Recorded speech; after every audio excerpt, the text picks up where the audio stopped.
Hey guys, welcome to the Commander Lounge. This is the fourth episode of Budget Like a Boss, and if you guys don't know what I'm talking about or haven't seen the past videos, you guys should probably stop this video right now and watch the other videos so you can catch up to speed. So we found a local game store that has do a reasonable deal on store credit. We stopped cracking packs and now we're drafting, and you guys probably already have a collection, uh, of older cards and newer cards. So now's the time to evaluate when's the best time to sell my cards for store credit. And this is a tough question because this is something you're gonna get wrong. I get it wrong every once in a while too. Like everybody gets it wrong. It's like speculating. It's a hit or miss kind of scenario. And there's a lot of factors that go into whether a card's gonna hold its price, spike, or drop. But these are my tips for like really good, really kind of solid times to let go of certain cards. And like for one is when a new set comes out, I automatically think planeswalkers. Like that's the biggest thing I think you want to open and just let go of instantly. Like I know Narset is people are trying to say like Narset is going to be like the new Jace the Mind Sculptor or something like that. And it could surprise me and somebody could do it. I mean, I honestly think Narset's insane with like a time walk ability. Like that's absolutely nuts having, take an extra turn rebound on you, which is it's insane. But for 50 at Star City Games, they're selling it for or pre-ordering at $50. Like I opened that at the pre-release. I'm standing up, and if I'm not playing in those colors, I'm taking it straight up there, and I'm gonna probably sell it for store credit. And that's a big thing is that you really got to look at a card and be like, is it worth to hold on to it or not? Like, see, like I told you, in my eyes, anything $30 and up, that's a piece of cardboard for store credit. I think it's absolutely amazing. Like later on, it could potentially spike up like 80 or 100, and you're like, oh man, I should have held on to that. But at the same time, you got value right there out of, you know, playing at a pre-release or drafting for $15 to $25, and coming out with even more store credit. It's awesome.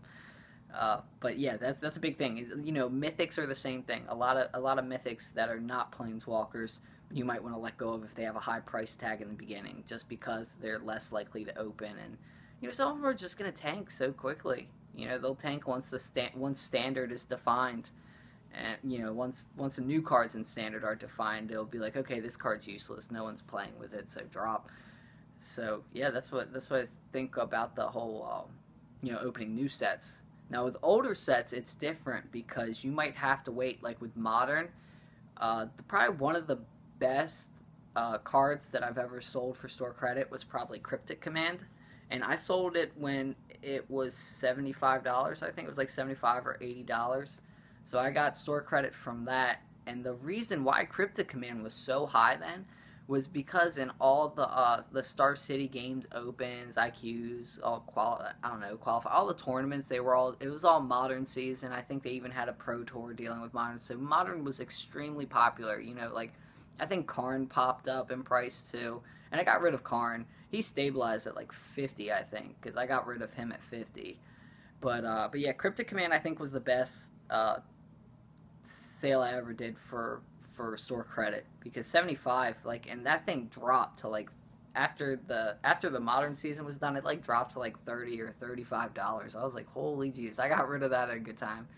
Like, yeah, Cryptic Command is a good card, but if you're not gonna play with it, like a lot of people are gonna say, dude, why don't you hold on to Cryptic Command? It's just such an amazing card.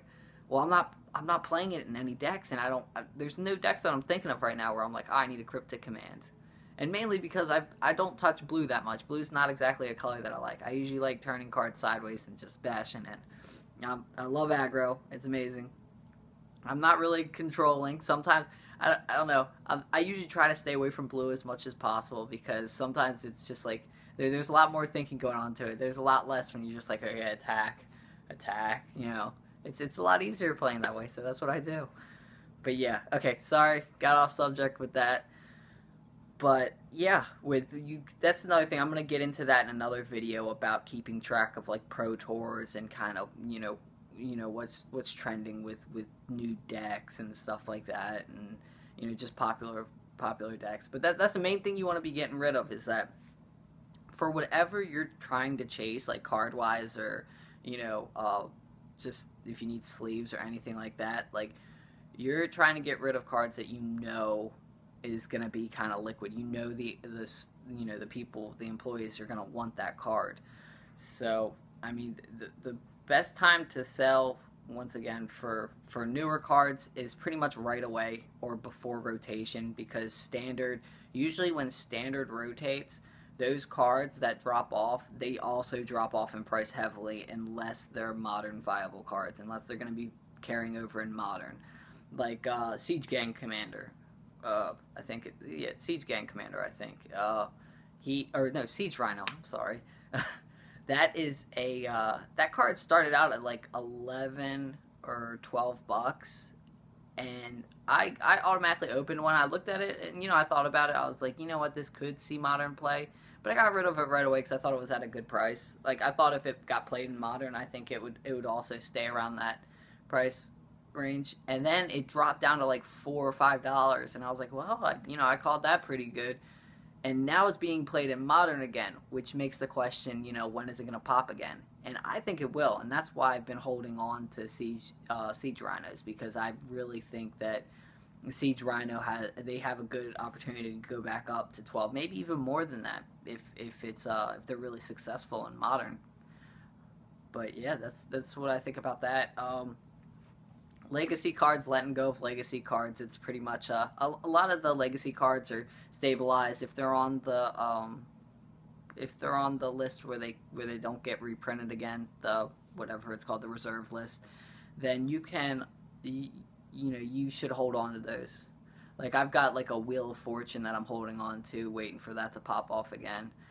And I think there's another card I have that I'm holding on to legacy-like. But I mean, like I told you, most of the cards I got that were really old, I've pretty much let go of for everything I've been needing right now. So now I've been basically kind of recollecting right now, and I'm looking forward to the new Modern Masters. Unfortunately, the packs are going to be crazy overpriced, I heard, and that's a little ridiculous, but hopefully I'll get my collection back up. When I decide on the next deck I need to make, then I'll make that happen. But yeah, so standard, usually let go pretty quickly or wait until rotation. Modern, wait until the tournaments are popular. They're shooting off a bunch of modern tournaments going on everywhere, because that's when everybody are going to need the cards to play. And legacy, you should probably mostly hold on to them. Hold on to legacy cards until they're at a price where you're just like, okay, this is as much value as I want out of this card. So with legacy, you judge that. Modern, popularity, when it gets popular in tournaments, and standard, either as soon as you open the card or before standard drops off, unless you're speculating on a card that might go into modern. So sorry I went back and forth, just trying to stress that fact, because I'm a little out of it. It's a little late. I'm gonna go to bed now, I think. So, yeah, let me know what you guys think. If you agree with me, if you think I'm wrong, go for it. Just let me know. And yeah, you guys have a good day. Take it easy.